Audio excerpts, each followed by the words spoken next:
April 2023, Toronto Pearson Airport. Employees unload baggage from a recently arrived flight and quickly transfer it to the Air Canada cargo terminal.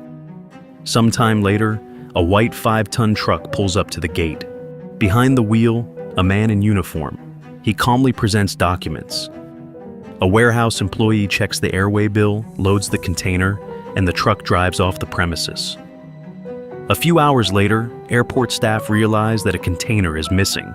The one holding 6,600 bars of pure gold, weighing 400 kilograms and $2 million in cash. And no one has any idea how it happened.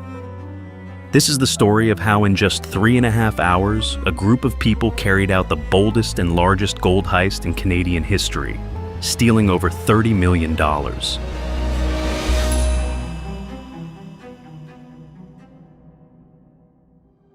On April 17, 2023, a cargo flight operated by Air Canada departs from Switzerland. On board are 6,600 bars of 99.9% pure gold, weighing a total of 400 kilograms, along with $2 million in cash. The cargo is destined for Canada's TD Bank and exchange company VBCE.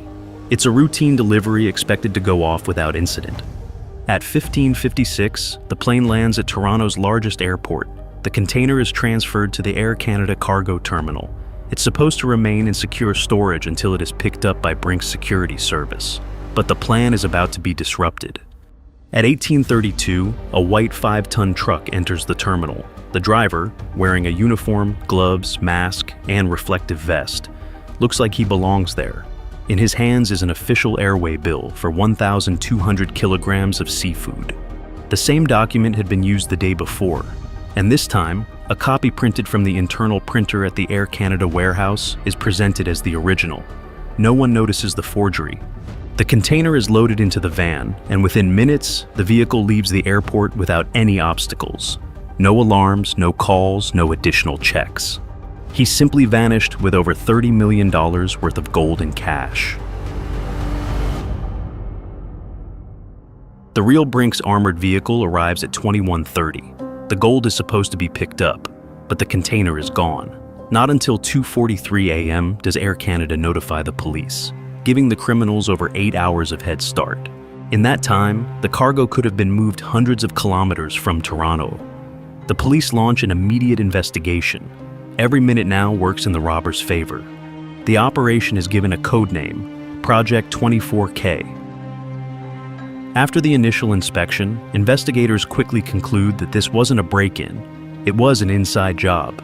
No locks were broken, no alarms triggered, no staff noticed anything unusual. Whoever did this had detailed knowledge of internal procedures. Someone had access to information about the shipment, knew exactly when the real security team would arrive, and was able to print fake documents from an internal Air Canada printer.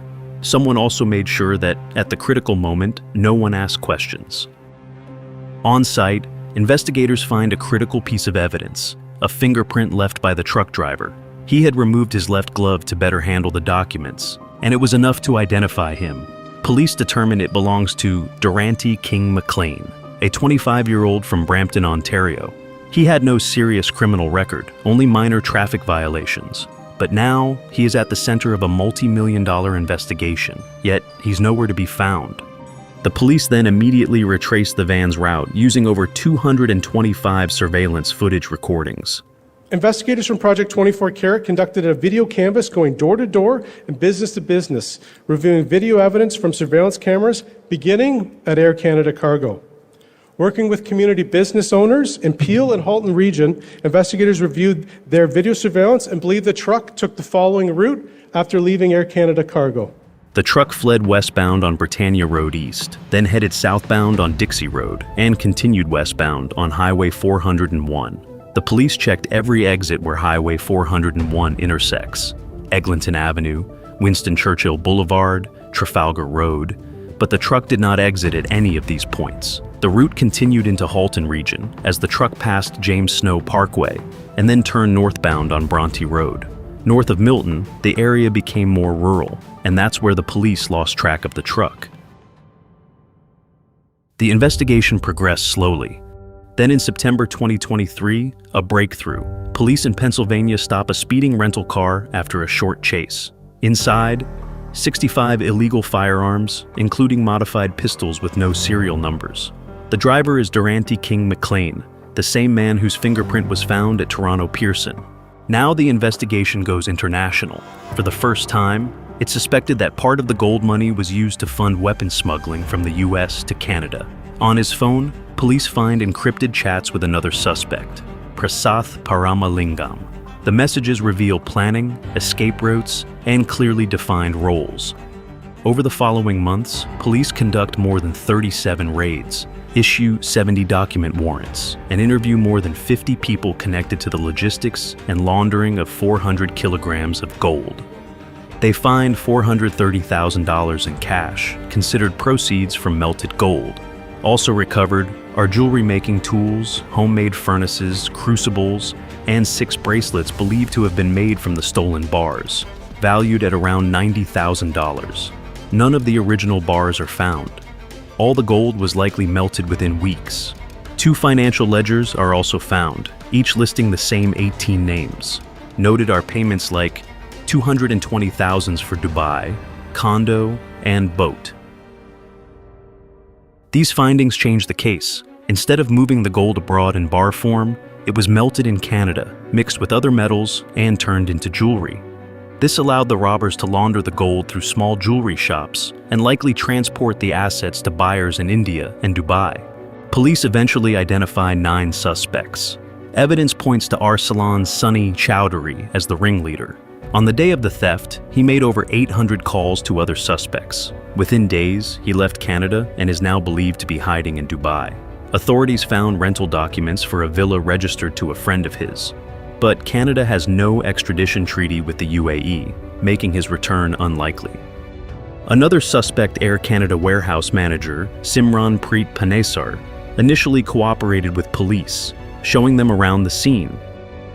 But a few months later, he resigned and vanished. He is now believed to be in hiding in India. But how you find him, tell us about that aspect too. So Mr. LaFontaine will not say where his client is. He's citing privacy concerns. But for weeks now, we've been trying to find Mr. Panesar through his wife's social media posts. She has quite a robust social media presence. Investigators say he had access to the internal printer used for the fake airway bill and full knowledge of the cargo schedule. A third suspect is Parmpal Sidhu, a regular warehouse worker. Months after the heist, he too quit and relocated to Dubai. On Instagram, he flaunts a luxury lifestyle. Wow, what a gorgeous pool, infinity pool on the 3rd floor at the St. Paul. High-end hotels, business class flights, designer watches. Investigators see this as indirect but strong evidence of his involvement. These 3 remain wanted internationally. 5 more have been arrested in Canada and released on bail. Durante King McLean is in custody in the US. None of the suspects have admitted guilt. Court proceedings are ongoing. The company responsible for transporting the 400 kilograms of gold and $2 million in cash has sued Air Canada, accusing it of negligence and security failures. Air Canada countersued, claiming Brinks failed to declare the cargo's true value. 2 years after the heist, the legal battle continues, and it's highly unlikely the gold or money will ever be found. Thanks so much for watching. If you'd like to support the channel, consider joining through YouTube membership.